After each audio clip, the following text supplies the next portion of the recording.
This chapter is about diet planning, and this is our chapter 10. So here are our chapter objectives. At the end of this chapter, you will be able to explain how energy intake and nutrient density are fundamental to diet planning. And we will also learn how to develop a one-day diet plan. And I'm gonna provide some examples for you. And also, we will talk about some popular eating patterns among athletes. And we will touch a little bit on the benefits of caffeine, risks and benefits of caffeine and alcohol use by athletes. And we will a little bit going to talk about popular supplements. So it's better to define diet. Whenever we talk about diet, most of the time we think about like a restricted eating pattern for weight loss, but that's not true always. When we talk about diet means any food and drink a person consumes. That's the definition of diet. We can also use the term diet for any restricted intake of food and drink for the purpose of weight loss or for the purpose of preventing some chronic disease or for the treatment of some chronic disease. That can also fall under the definition of diet. So, but in general, diet means a pattern of eating or an eating pattern. That's the very basic definition of diet. And as you know, we already talked about this. Uh, Athletes, they have to match their dietary intake, their food and beverage intake to their training volume, training load, and training cycle. And they need to develop some nutritional strategies to improve their recovery and to improve their athletic performance. So nutrition is the basic of sports nutrition. That's for sure, and that's obvious. In sports nutrition, most nutrient recommendations are in like gram per kilogram of body weight. Uh, and we have seen that in previous chapters when we were recommending some, carbohydrate intake, protein intake, and fat intake. We would say 1.2 gram per kilogram of body weight of protein to 2 gram per kilogram of body weight for protein among athletes, depending on their the exercise type, their physical activity type, training cycle, and all those things. But most of the time, the nutrient recommendations are in gram per kilogram of body weight for macronutrients mainly. And athletes are encouraged to take a total diet approach. And when we say athletes are encouraged to take a total diet approach, it means we need to encourage them to eat like whole foods instead of processed foods or all ultra processed foods. Um, and minimally processed foods are encouraged. And that's very obvious. As you know, processed foods or ultra processed foods, they contain more sugar, added sugar, saturated fat, and we call them empty kilocalories or empty calorie, empty energy food items, which means they are energy dense, but they are not nutrient dense. They Those food items um, do not provide enough nutrients, essential nutrients. They just provide energy, and we call those food items empty calories, empty calorie food items. So minimally processed foods and whole foods, total diet approach are encouraged among athletes. So let's talk about the basics of the diet planning um, framework. So here we have steps for meal planning. We have four steps. Sometimes it's three, four, but we have four steps in general for meal planning. First, we need to determine training load. You might see training load, this term, as training volume as well in different textbooks or in research in research articles. So training load, and we will talk about that in next slide. But remember, when we say training load, it means training volume, like the exercise intensity, the frequency of exercise. Those are all training load. So we need to determine training load first, and then we need to estimate calorie needs, energy needs for athletes using those formula. We talked about that in previous chapters. Um, so, we use different formulas to estimate calorie needs like Benedict or Mifflin. There were some rule of thumb for estimating calorie needs, plugging uh, the athletes' anthropometric data like body weight, height, age, gender, and all those information into those formulas to estimate calorie needs. And after that, we need to determine amount of food from each group. The group we have fruits, vegetables, grains, protein, and dairy products using my plate. So we need to determine amount of food from each group for that specific athlete. And then they will use food group tracking form to log their nutrition, their dietary intake, in order to follow those, our diet plan or meal planning. So they need to log breakfast, mid-morning snack, lunch, mid-afternoon snack, and dinner using those food group tracking applications or websites or whatever they have to log their nutrition in order to, kind of evaluate and monitor their dietary intake to see whether they are following their meal planning in order to improve their performance, improve their recovery after exercise. So first step is determining training load.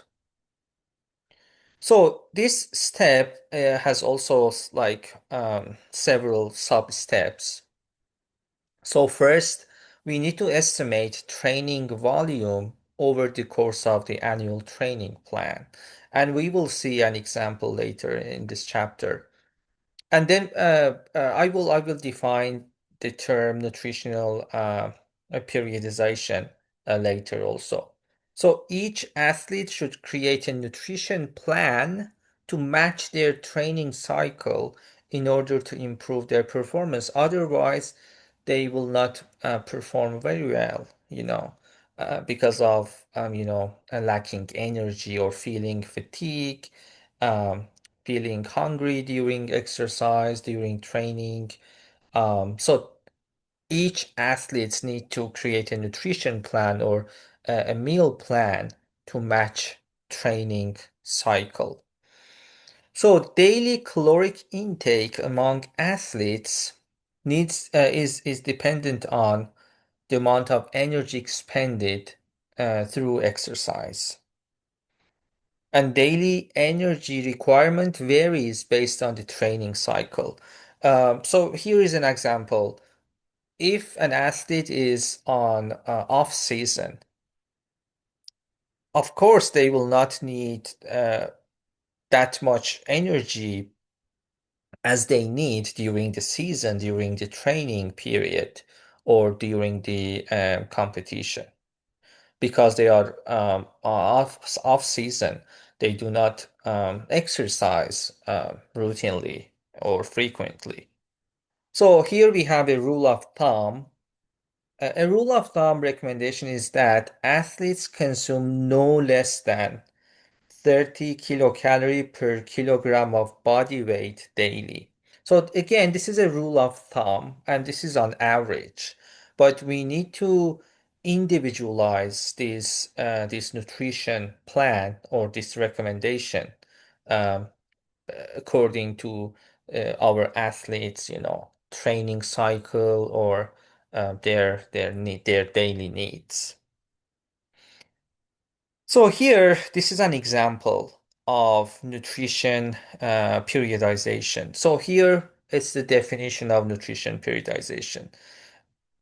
When we say nutrition periodization, it means a diet plan or an eating pattern that has been divided into distinct periods to support training and performance. So this is called nutrition periodization. So here we have preparation period, competition period, and transition period, or also known as off season. So there is no training. And here, let's look at the energy requirements. During preparation, we have general training and specific training. The energy needs is 40 kilocalorie per kilogram per day. And please note that this is an example for an athlete. This is not a general rule of thumb. Okay? So this is an example for an athlete. I suppose this is an example for a female athlete, non-pregnant female rugby athlete, probably. So this is not a rule of thumb. We cannot recommend this nutrition periodization for every athlete. So based on their general training, specific training, and competition, in general, their training load, training volume, we can recommend different numbers of energy or calorie needs for our specific athlete. So, but here, during the preparation period or cycle, our athlete needs 40 kilocalorie per kilogram of body weight per day during general training and 44 kilocalorie per kilogram of body weight during specific training. And during competition, it is 40 kilocalorie per kilogram per day. And during transition or off season, since our athlete doesn't do anything, um, she's just resting and relaxing and trying to recover from like a previous competition. Her energy requirement is 33 kilocalorie per kilogram of body weight per day. And as you can see, the rule of thumb energy requirement, which was no less than 30 kilocalorie per kilogram of body weight per day, it meets here. So it's like 33 kilocalorie per kilogram of body weight per day. So this is a just 1 year training cycle example. And after determining these energy needs, we need to also determine carbohydrate needs, protein needs, and then fat, fluid needs as well. And then we need to recommend dietary intake from food groups. So this is for carbohydrate, protein, and fat. You don't need to memorize these numbers, but it's good to know the difference between the preparation period, competition period, and transition. And remember, when we say transition, it is off season, also known as off season transition period. So here, like carbohydrate is 4 to 7 gram during preparation without weight loss, and it is 3 to 4 gram per kilogram with weight loss, and then competition is 5 to 12. So it's like that, and then for protein and the fat. And we will see that later. Carbohydrate and protein are more important than fat. So we need to determine carbohydrate needs and then protein needs first. And then what we have left from energy, total energy requirement, we can calculate fat. So energy needs of we know like active individuals needs more energy compared to individuals who are sedentary. That's obvious. And then we need to have some considerations for athletes and active individuals based on their nutrient needs. And we have to try our best to meet those needs, those nutrient needs, including macronutrients and fluid intake. Um, I don't want to talk about micronutrient needs here, and you know that because if our athlete consumes enough energy, enough calorie from food, and if our athlete consume a wide variety of food items from each food group, we don't need to worry about micronutrient needs. So when we say nutrient needs, most of the time we are referring to macronutrients and fluid intake. And then we need to take training cycle and the adaptations into account when we are trying to determine our athletes' energy needs. Because, during the preparation and during competition, we have different energy needs for those different periods. And here we have another term to define. It's called dietary prescription.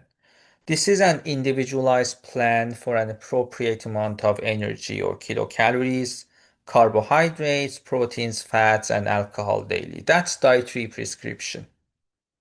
But the most important thing here is the individualized plan. So this needs to be individualized. This needs to be personalized. We cannot recommend a general guideline, a general rule for every athlete. And a combination of food restriction and increased activity is the best approach for sustained weight or fat loss. So here is the estimating energy needs for athletes based on different levels of activity, like sedentary, moderate intensity exercise, training several hours daily, and we have some examples for those things.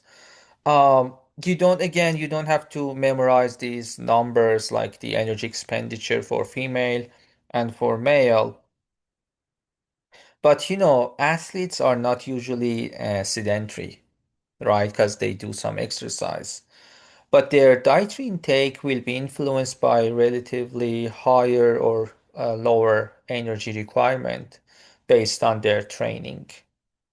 And daily caloric intake generally ranges from 30 to 60 kilocalorie per kilogram and is largely dependent on the amount of energy expended through exercise. And here it's the rest of the table. This table is from your textbook, and we have rigorous training on a near daily basis and extremely rigorous training. So as you can see, by increasing the level of activity, we have increase in energy requirement and energy expenditure, needs. And this table is again from your textbook comparing skim milk with whole milk, the it's kind of comparing the nutrient density of milk. The thing you need to know here is whole milk compared to skim milk is energy dense. Skim milk has the same amount of, almost the same amount of protein, carb, and but and calcium, iron. So skim milk is more nutrient dense compared to whole milk.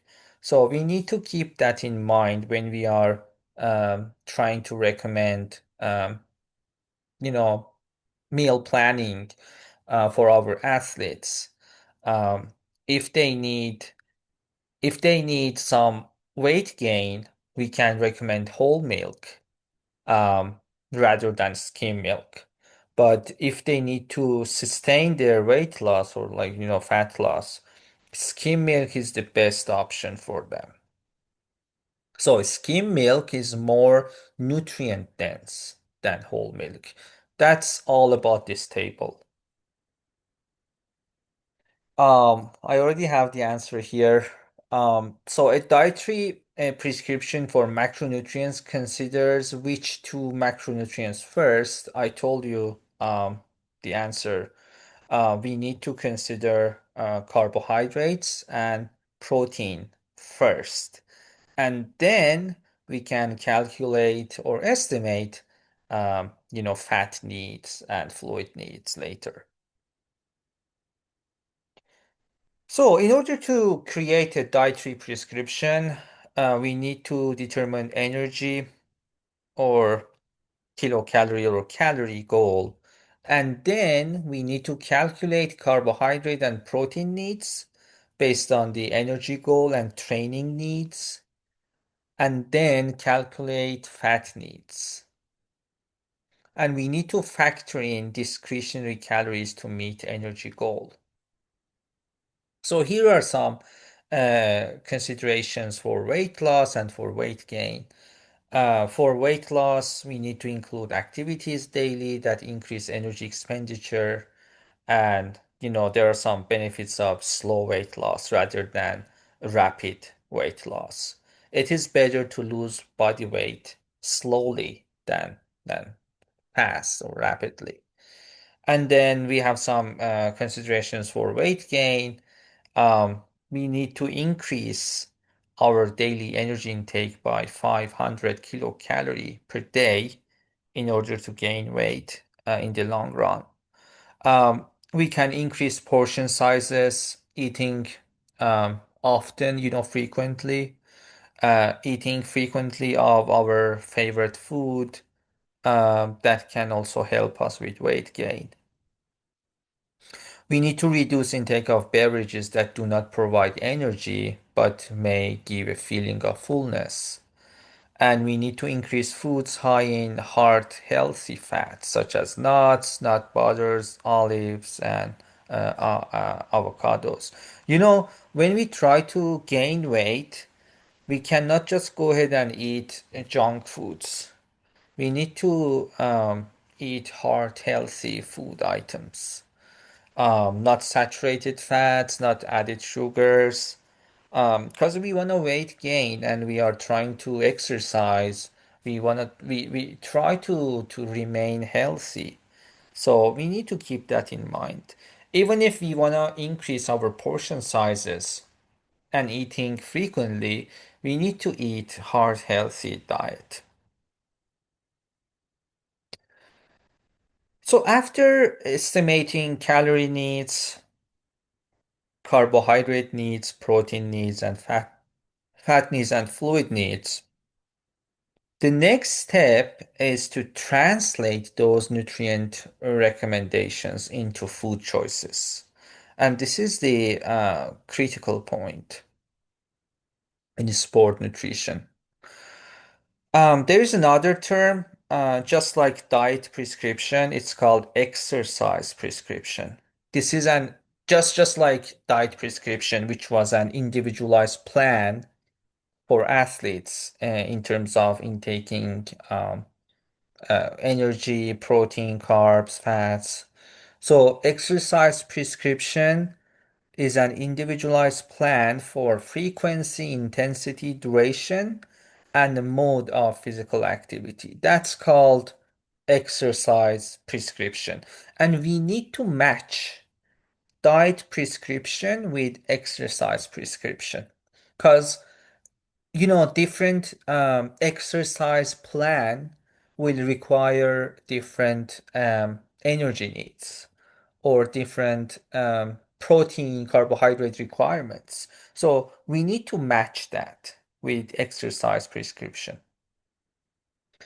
Diet prescription helps an athlete know how much of each macronutrient, carb, protein, and fat to consume. For instance, a 24-year-old non-pregnant female rugby player needs 2,500 kilocalorie per day. So, let's say, just imagine we have the information for body weight, um, fat-free mass or fat mass and height of this athlete, and we calculated energy needs, and it gives us 2,500 kilocalorie per day. And then based on her training volume or training load, her carbohydrate need is 6 gram per kilogram, protein needs is 1.2 gram per kilogram of body weight, and fat is 1 gram per kilogram of body weight. So let's say we estimate her energy needs, her macronutrient needs. So what? We need to translate these needs into food choices.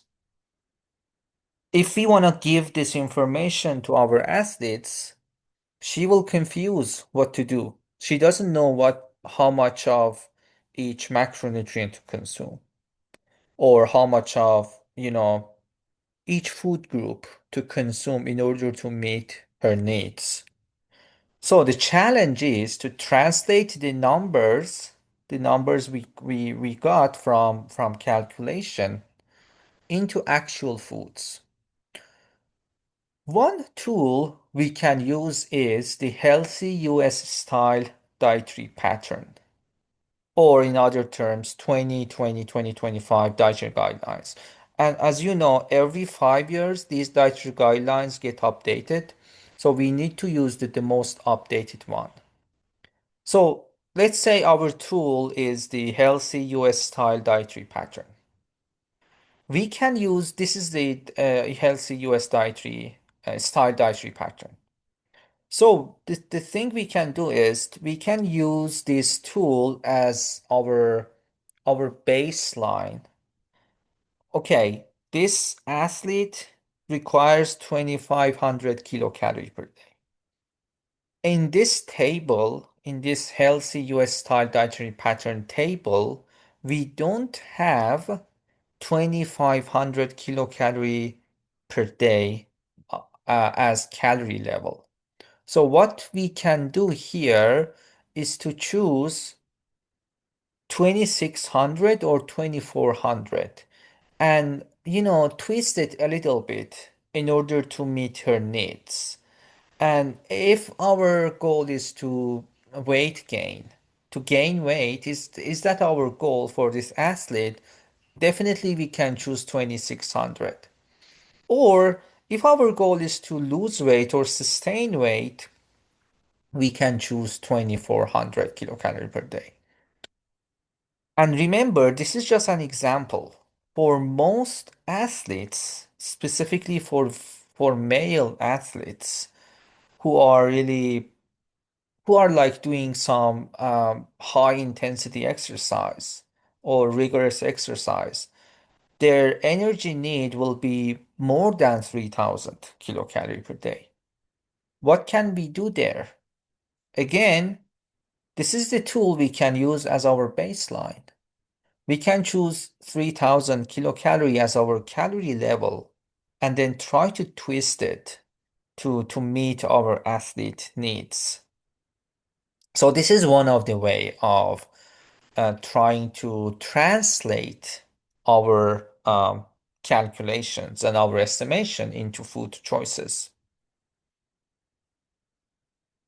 So here, what it says, these are some challenges of using US, healthy US style dietary pattern. I mean, using this table. There are some challenges. In our example, the healthy US style dietary pattern does not have a category for 2500 kilocalorie. Our female athlete needs, we saw in previous slide. So we can start with 2400 kilocalorie pattern for this athlete. These are general guidelines, not individually planned diets. And as I said, some endurance and ultra endurance athletes and large bodied strength athletes will need more than 3000 kilocalorie per day. So again, we can use the tool Healthy US Style Dietary Pattern as our tool as a baseline, and then we can try to twist it. So here's an example of how to create a 1 day a meal plan for our athletes. So for breakfast, we can translate our estimation and calculations into food choices. Like for breakfast is 1 cup of bran flake cereal, one banana, and etc. For lunch, for dinner, and then snack. This is just an example, and this is from from your textbook. So, we already discussed this like prior to exercise, the goals for prior to exercise, during exercise, and after exercise. But here is kind of a review of previous chapters. So when we say prior to exercise, there are other terms that can be used as prior to exercise, like pre-exercise, pre-training, pre-competition. These are all referred to as prior to exercise. And the definition is, remember, there is no exact and determined um, definition for prior to exercise, but in sports nutrition, prior to exercise refers to an approximately 4 hour period before exercise begins. And that exercise can be competition, training, just normal, physical activity. So 4 hour period before exercise is referred to as prior to exercise or pre-exercise. So our goal is to provide energy for exercise, particularly carbohydrate, delay fatigue during prolonged exercise, prevent hypohydration and excessive dehydration. Our goal is to minimize gastrointestinal distress during exercise and satisfy hunger. So these are our goals of food and fluid intake prior to exercise. And here are some guidelines. Again, these are guidelines. These are not individualized plan. Each athlete needs to do, trial and error to determine their own needs or to determine how much of carbohydrate they can get before exercise in order to prevent from developing gastrointestinal upset. So, and then during exercise, again, providing energy, particularly carbohydrate, delaying fatigue, um, prevent or delay hypohydration and dehydration, prevent overconsumption of water. Because if we, if our athletes tries to overconsume water during exercise, that can um, kind of, prevent our athletes from doing exercise and physical activity because they have to go to bathroom frequently because of overconsumption of water. And also our goal is to prevent excessive changes in electrolyte balance, such as sodium, potassium.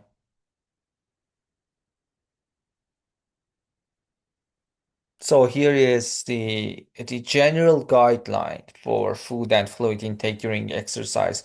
I'm gonna leave this to you so you can go ahead and study these. Again, you don't need to memorize the numbers, but it's better to know these guidelines. And then after exercise, our goal is to provide enough carbohydrate to resynthesize muscle glycogen and liver glycogen, to repair muscle, to rehydrate our athlete, to replace lost electrolytes through sweating, and avoid gastrointestinal upset. And again, we have general guideline for food and fluid. So here is an example. Calculate the following for an athlete who weighs 85 kilogram. The recommended intake of carbohydrate grams in the first hour after exercise, and recommended fluid intake if the athletes weigh 83.5 kilogram after exercise. So you can pause the video here and do it on your own and then consume watching the rest of the video. So simply we can multiply 85 by 1.5 gram per kilogram in order to get, the amount of the recommended intake of carbohydrate. And then since our athletes has lost 1.5 kilogram during exercise, we can definitely ensure that that 1.5 kilogram is through sweating. So our athlete has lost water, fluid through sweating. And then we can calculate the fluid needs um, after exercise. Here are some food items for breakfast, for snack, for lunch, and for dinner. I'm gonna skip this. You can study these. Like there are some ideals, food items for breakfast, and then for lunch and dinner, and then snacking. And here is the weekly meal planning sheet. So this is the sheet we can provide our clients, our athletes, divided by the different days of a week. And then we have breakfast, snack, lunch, snack, dinner, and snack. Um, so the thing is, we need to estimate our athletes' energy need and calorie need, and then translate those estimations and calculations into actual foods. So next, we will talk about some popular diet plans among athletes.